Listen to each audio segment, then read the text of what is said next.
হয় চাওক, ঘৰে ঘৰে কেৱল দুখ ভৰা কাহিনী, বিহুবৰ চন্তকৰ যাৰ ঘৰতে সোমাই তাৰ ঘৰতেই আপোনালোকে কেৱল হিয়া ভৰা কান্দোন দেখিব।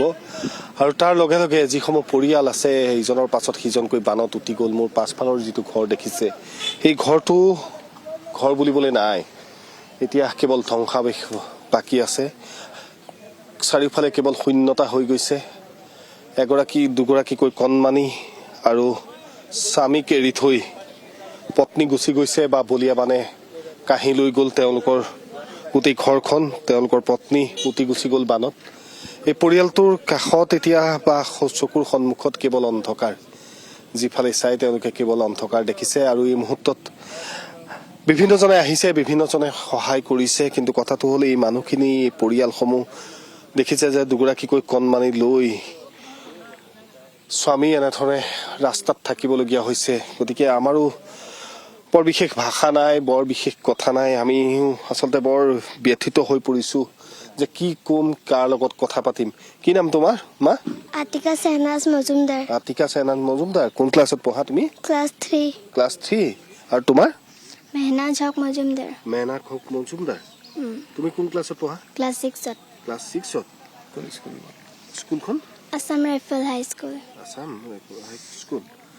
দাদা কি ক'ম, আপুনি এতিয়া কেনেকে কি কৰিব কণমানি দুজনীক লৈ? আপোনাৰ নামটো আৰু তেখেতৰ নামটো কি আছিলে? মোৰ নাম ৰফিকুদ্দিন আহমেদ। মোৰ জি হয়, মোৰ একমাত্ৰ জি। কিন্তু মোৰ ওচৰতে মই মাতি দিছিলোঁ ইয়াত থাকক বুলি। মোৰ জোঁৱাইটো অকলশৰীয়াৰ কাৰণে মই কৈছোঁ মোৰ ছোৱালী এজনী, গতিকে মোৰ ওচৰতে থাকক, থাকিবলৈ দিছিলোঁ। আৰু মোৰ অবিহনে তাইৰ কোনো নাই। আৰু মোৰ ল'ৰাও ভাবোঁ আৰু জোঁৱাইও ভাবোঁ। ইয়াতে ঘৰটো আছিলে, এই দেখিছে এতিয়া একো নাই। ইয়াত ঘৰটো আছিলে, ঘৰটো পানীয়ে উটুৱাই লৈ গ'ল। আনকি মোৰ ঘৰটো এইটো উটুৱাই লৈ গ'ল। ছোৱালীজনীয়ে কৈছে আবা কষ্ট মষ্ট কৰি, তাই এখন টেইলাৰিং দোকান আছিলে, লেডিজ কৰ্ণাৰ আছিলে, আবা কষ্ট মষ্ট কৰি ঘৰ এটা 3 ইঞ্চি ৱাল দি হ'লেও বনাওঁ। চৰকাৰে কেতিয়া দিব কি নাই ক'ব নোৱাৰোঁ, গতিকে আস্তে আস্তে বনাওঁ। আৰু আমি যিমান পৰিলোঁ আৰু, কিন্তু আমাৰ ছোৱালী দুজনী মোৰ, এই দুজনীক ভাল এখন স্কুলত পঢ়াওঁ। আছাম ৰাইফল স্কুলত দিনে ৰাতি কষ্ট কৰি ছোৱালী পঢ়াইছিল। দেউতাকে কাঠমিস্ত্ৰী কৰে, তেওঁ কিমান কৰিব, কাঠমিস্ত্ৰী আজিকালিতো কাম কমেই ওলায়, গতিকে কৰে যিমান পাৰে, বহুত সহায় কৰে আৰু বহুত চেনেহ কৰে। এনেকুৱা দুৰ্দশা। এই ছোৱালী দুজনীক, নাতি দুজনীক বচাবলৈ গৈ বৰ্তাকৰ ঘৰত থ'বলৈ গ'ল, থৈ আহিলে। তাৰপিছত আমি পানীত দোকানখনৰ বস্তু সামৰি আছিলোঁ বুলি ভাবি পানীত আছিলোঁ ভাবি পেলাই আমাক মাককে মোকে বচাবলৈ আহি মোৰ যিজনী পৃথিৱীৰ পৰাই গুচি গ'ল, প্ৰকৃতিয়ে লৈ গুচি গ'ল। বৰ আচলতে কষ্টকৰ। তেখেতৰ স্বামী আছে, আমি তেখেতৰ কাষলৈও যাবলৈ চেষ্টা কৰিম। যে আপোনাৰ নামটো? আমিনুল হক মজুমদাৰ। আমিনুল হক মজুমদাৰ।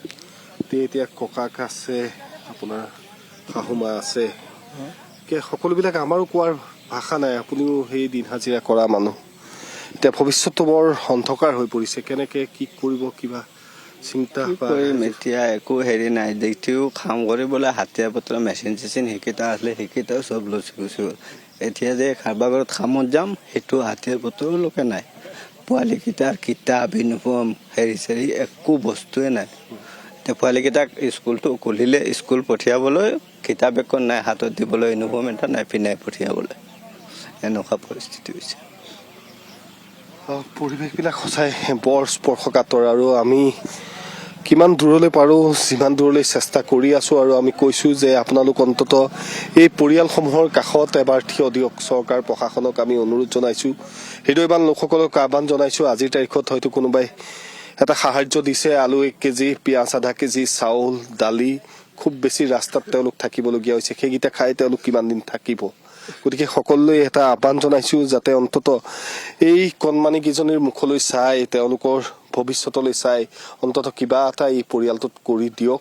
সেয়া চৰকাৰে কৰে, প্ৰশাসনে কৰে, বা যিমানসকল আমাৰ হৃদয়বান মানুহ আছে সকলো আজিৰ তাৰিখত ওলাই আহিছে। অন্তত আমি আশা কৰিম যাতে এই পৰিয়ালসমূহক এবাৰ চকু মেলি চাওক। আৰু কোনোবাই যদি যোগাযোগ কৰিব বিচাৰে, আমাৰ সৈতেও যোগাযোগ কৰিব পাৰে। আপোনালোকৰ কাৰোবাৰ ফোন নাম্বাৰ আছে? ফোন নাম্বাৰটো কৈ দিব নেকি আপোনালোকৰ? 6900605114। এইখিনি কি বুলি কয় আপোনালোকৰ? চন্তক বগদাই গাঁও। চন্তক বগদাই গাঁও। গতিকে চন্তক বগদাই গাঁৱৰ এই ফোন নাম্বাৰ তেওঁলোকৰ ফালৰ পৰা দিছে আৰু আমি পুনৰবাৰ উল্লেখ কৰিছোঁ যে এই অন্তত কণমানিসকলৰ মুখলৈ চাই আমাৰ ফালৰ পৰা আমি যিমান দূৰলৈ পাৰোঁ আমি চেষ্টা কৰি যাম আৰু আপোনালোককো অনুৰোধ জনাইছোঁ আমাৰ সৈতেও যোগাযোগ কৰিব পাৰে বা তেওঁলোকৰ যি নাম্বাৰ কৈ দিছে সেই নাম্বাৰসমূহতো আপোনালোকে যোগাযোগ কৰিব পাৰে কাৰণ ইয়াত পৰিৱেশ একো নাই আৰু যিখিনি আছিল সকলো কেৱল শূন্য চাৰিওফালে শূন্যতা চাৰিওফালে মানুহৰ সন্তকৰ পৰিৱেশ সন্তকত এতিয়া কেৱল শূন্যতাই বিৰাজ কৰিছে আমাৰ জ্যেষ্ঠ সাংবাদিকগৰাকীয়ে কোৱাৰ ধৰণেৰে আৰু এই মানুহজনৰ মন্তব্যবোৰ শুনাৰ পিছত সেই বিষয়ে বিতংভাৱে ক'ব লাগে বুলি হয়তো মই নাভাবোঁ সকলোৱে বুজি পাইছে যে কি এক পৰিস্থিতি কি এক অৱস্থা এতিয়া নাজিৰাৰ বিহুবৰ সন্তকত